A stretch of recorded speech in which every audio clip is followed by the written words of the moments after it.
안녕하세요. 쇠 정보 사연입니다. 오늘 하루도 수고 많으셨습니다. 지금 이 시간 따뜻한 밥 한 끼 드셨는지요? 가족과 함께 둘러앉아 웃으며 먹는 식사만큼 사람을 위로하는 순간도 드물지요. 하지만 같은 집에 살면서도 한 사람만 혼자 외로운 식탁에 앉아야 한다면 그 마음은 어떨까요? 오늘 들려드릴 이야기는 평생을 공부와 연구에 바쳐 한 분야에서 전설이라 불렸던 한 어머니의 사연입니다. 가족에게는 그저 시대에 뒤처진 늙은 노인으로 취급받았던 그녀. 그리고 어느 날 그녀의 정체가 밝혀지는 순간 모든 것이 뒤바뀌게 됩니다. 지금부터 자존심을 짓밟힌 한 어머니가 자신의 삶을 되찾는 이야기 함께 들어보시겠습니다.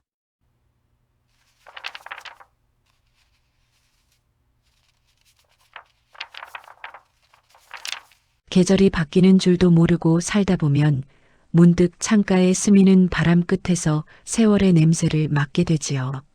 안녕하세요. 저는 올해 72 박정숙입니다. 젊은 날엔 시간이라는 게 무한한 줄 알았습니다. 남편을 먼저 떠나보내고 하나뿐인 아들 녀석을 키워내느라 계절이 어떻게 흐르는지, 꽃이 언제 피고 지는지도 모르고 그저 앞만 보고 달렸던 것 같아요. 그때는 그게 사랑인 줄 알았고 그게 어미의 도리인 줄만 알았습니다. 이제 머리엔 하얗게 서리가 내리고 눈은 침침해져 돋보기 없이는 신문 한 줄 읽기도 버겁습니다. 평생을 학문과 연구에 바쳤지만 은퇴하고 돌아온 집에서 저는 그저 뒷방 늙은이가 되어 있었습니다. 세상은 너무나 빠르게 변하더군요. 밥 한 끼 시켜 먹는 것도 스마트폰을 두드려야 하고 은행 업무 하나 보는 것도 기계와 씨름해야 하는 세상. 그 낯선 풍경 속에서 저는 점점 작아졌습니다. 마치 오래된 책장 속에 꽂혀 아무도 꺼내보지 않는 먼지 쌓인 고서처럼 말이죠. 여러분의 오늘은 어떠신가요?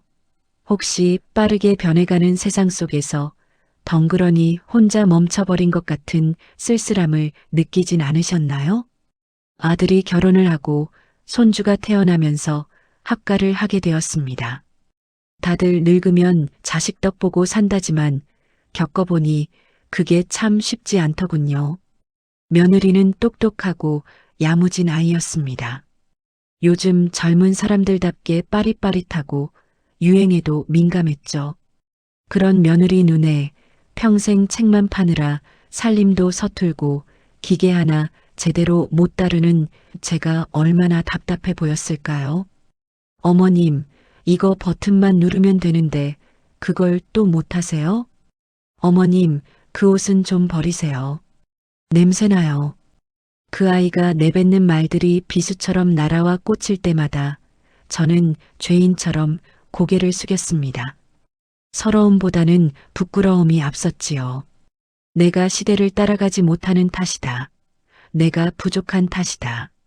그렇게 스스로를 탓하며 사귀는 게 평화라고 믿었습니다. 가족이라는 울타리 안에서도 우리는 때로 타인보다 못한 섬이 되곤 합니다. 가장 가까운 사람에게서 받는 상처가 가장 깊게 패인다는 걸 아마 우리네 중년들은 한 번쯤 겪어보셨겠지요. 어느 날이었습니다. 며느리가 손주 녀석 영어 숙제를 봐주고 있더군요. 아이가 힘들어하며 끙끙대는데 옆에서 지켜보던 제 눈에 문법 오류 하나가 들어왔습니다. 평생을 언어학에 매달려온 제게는 너무나 선명하게 보이는 실수였죠. 조심스럽게 입을 뗐습니다. 얘야, 거기는 문법이 좀 이상한 것 같구나.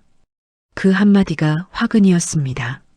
며느리는 획 고개를 돌리더니 싸늘한 표정으로 저를 쏘아붙였습니다. 어머님은 영어나 아세요? 요즘 애들 배우는 게 얼마나 어려운데 70 노인이 뭘 안다고 나서세요? 모르면 가만히 좀 계세요. 그게 도와주시는 거예요. 가슴 한구석이 쿵 하고 내려앉았습니다. 어머님 세대가 알 수 있는 수준이 아니다라며 코웃음 치는 며느리 앞에서 저는 아무 말도 할 수가 없었습니다. 내가 평생을 바쳐 쌓아 올린 지식이 옥스퍼드의 도서관에서 밤을 지새우며 연구했던 그 열정이 단지 늙고 기계를 모른다는 이유로 무식함으로 매도되는 순간이었습니다. 참 씁쓸하더군요. 사람의 가치가 겉모습으로만 평가받는 세상이 야속하기도 했고요. 하지만 저는 그저 입을 다물었습니다. 침묵만이 이 집안의 평화를 지키는 유일한 방법 같았으니까요. 그날 밤 유독 먼저 간 남편 생각이 간절했습니다. 여보, 당신은 거기서 잘 지내고 있나요? 당신이 살아있었다면 내 편을 들어줬을까요? 아니면 당신도 변해버린 세상이 낯설어 나처럼 쩔쩔매고 있었을까요? 우리가 젊었을 땐 땀 흘려 일하고 정직하게 사는 게 최고라 배웠습니다. 부모님 공경하고 이웃과 콩 한 쪽도 나눠 먹으며 살았죠.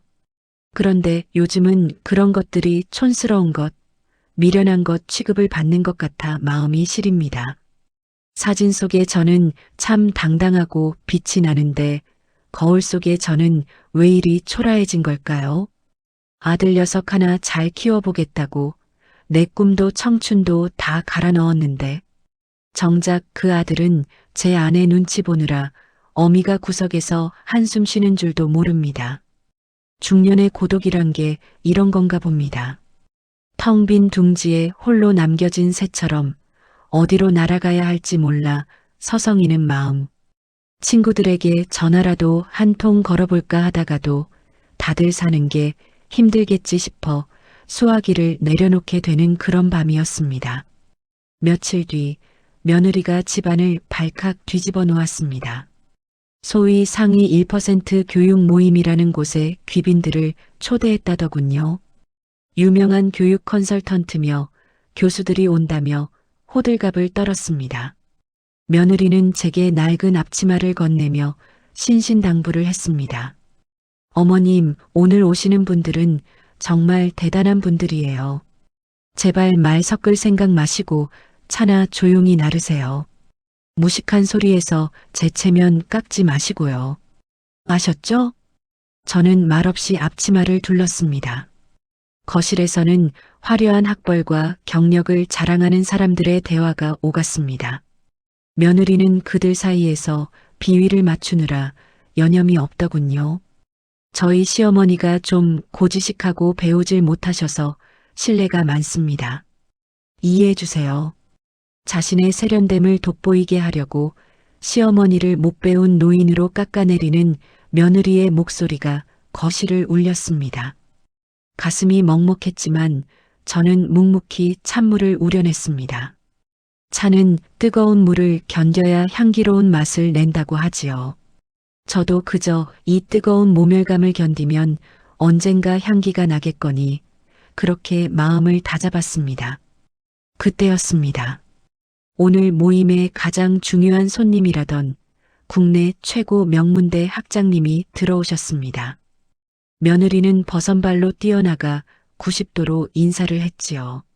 학장님, 귀한 발걸음 해주셔서 영광입니다. 저는 쟁반을 들고 거실로 나갔습니다. 그런데 저를 본 학장님의 표정이 순식간에 굳어버렸습니다. 마치 유령이라도 본 사람처럼 눈을 크게 뜨더니 들고 있던 가방을 바닥에 툭 떨어뜨리시는 게 아니겠습니까? 그리고는 성큼성큼 제 앞으로 달려와 허리를 깊이 숙였습니다. 교수님, 박정숙 교수님 아니십니까? 거실엔 찬물을 끼얹은 듯 정적이 흘렀습니다. 며느리는 눈만 껌뻑이며 상황을 파악하지 못했죠. 학장님? 그게 무슨... 저희 어머니가 교수라니요? 그냥 집에서 살림만 하던 분인데. 학장님은 기가 차다는 듯 며느리를 노려보며 소리쳤습니다. 이분이 누군지 모르신단 말입니까? 대한민국 언어학계의 전설 옥스퍼드에서 한국인 최초로 석좌 교수를 지내신 박정숙 박사님입니다. 지금 댁의 아들이 공부하는 그 영어 교재, 이분이 감수하고 쓰신 거예요. 은퇴하시고 연락이 끊겨 학계가 발칵 뒤집혔는데 세상에. 여기 계셨던 겁니까? 사람의 안색이 그렇게 순식간에 변할 수 있다는 걸 그때 처음 알았습니다. 며느리의 얼굴은 흑빛을 넘어 보랏빛이 되어 가더군요. 제가 손주 녀석에게 지적했던 그 문법, 제가 버벅대던 스마트폰 너머에 존재했던 수만 건의 원서들. 며느리는 그제야 제가 왜 거실 한 구석에서 낡은 영문 서적을 읽고 있었는지 깨달은 모양입니다. 자신이 무식하다고 타박했던 시어머니가 실은 자신이 그토록 우러러보던 사람들의 스승이었다는 사실을 말이죠. 다른 교수들이 제 앞에 줄을 서서 인사를 올리고 조언을 구하느라 집안은 난리가 났습니다. 며느리는 구석에 쭈그리고 앉아 손만 벌벌 떨고 있었죠. 통쾌했을까요? 아니요. 그보다는 측은했습니다. 껍데기만 좇느라 진짜 알맹이를 보지 못한 그 어리석음이 안타까웠습니다. 진정한 권위는 남을 깔아뭉개는 데서 나오는 게 아닙니다. 진짜 실력은 굳이 떠벌리지 않아도 결정적인 순간의 빛을 발하는 법이니까요. 그날 밤 모든 손님이 돌아가고 난 뒤 며느리는 제 방문 앞에 무릎을 꿇었습니다. 어머님, 제가 정말 죽을 죄를 지었습니다. 저는 정말 아무것도 모르고 눈물 콧물 쏟으며 비는 며느리에게 저는 미리 싸둔 가방 하나를 내밀었습니다. 낮에 이미 정리를 끝낸 짐이었지요. 일어나거라. 내 말이 틀린 건 아니다. 내가 기계도 잘 못 다루고 요즘 유행도 모르니 내 눈엔 깡통처럼 보였겠지. 저는 며느리의 눈을 똑바로 바라보며 말했습니다. 하지만 얘야, 명심하거라. 사람의 가치는 스마트폰 앱을 얼마나 잘 쓰느냐, 영어를 얼마나 유창하게 굴리느냐에 있는 게 아니다. 그 안에 담긴 인격과 사람에 대한 예의, 거기서 나오는 거란다. 그리고 저는 뒤늦게 달려와 울고불고 매달리는 아들에게도 단호히 말했습니다. 내가 내 공부 가르칠 때 인성이 제일 중요하다 하지 않았더냐? 제 아내 하나 올바르게 가르치지 못한 너도 똑같다. 내 재산과 남은 생은 이미 재단에 기부하기로 했으니 너희는 너희가 그토록 좋아하는 최신 방식대로 자수성가해서 살아보렴. 그 길로 저는 제가 은퇴 후 기부해 만든 장학재단의 게스트하우스로 거처를 옮겼습니다. 처음엔 짐가방 하나 달랑 들고 나오는 길이 막막하기도 했습니다. 이른이 넘은 나이에 가족을 등지고 홀로 선다는 게 두렵지 않았다면 거짓말이겠지요. 하지만 집을 나오고 나니 비로소 숨이 쉬어지더군요. 나를 옥죄던 시선들, 며느리의 눈치, 아들에 대한 헛된 기대, 그 모든 걸 내려놓고 나니 마음이 깃털처럼 가벼워졌습니다. 지금 저는 재단에서 형편이 어렵지만 똑똑하고 예의 바른 학생들을 가르치며 지냅니다. 아이들의 초롱초롱한 눈망울을 볼 때마다 제가 살아온 인생이 헛되지 않았음을 느낍니다. 진정한 노후의 행복은 자식에게서 오는 게 아니었습니다. 내 스스로가 가치 있는 곳에 머물 때, 내 영혼이 기뻐하는 일을 할 때 찾아오는 것이더군요. 들리는 소문엔 며느리가 요즘도 제 눈에 한번 들어보려고 재단 앞을 서성인다더군요. 하지만 글쎄요. 저는 밀린 원서 읽느라 또 아이들 가르치느라 너무 바빠서 얼굴 볼 시간이 없습니다. 용서는 했지만 굳이 다시 섞일 필요는 없다고 생각합니다. 흐르는 물은 지나간 곳을 다시 돌아보지 않으니까요. 사랑하는 여러분, 나이 들미 서럽고 변해가는 세상이 두려우신가요? 자식들이 무시한다고 혹은 내 자리가 없어진 것 같아 외로우신가요? 기죽지 마세요. 우리는 그저 낡은 것이 아니라 깊어진 것입니다. 우리가 살아낸 세월은 그 어떤 최신 기계로도 흉내낼 수 없는 지혜의 보고입니다. 당당하게 어깨를 펴세요. 여러분의 주름 하나하나가 훈장이고 여러분의 거친 손이 바로 역사입니다.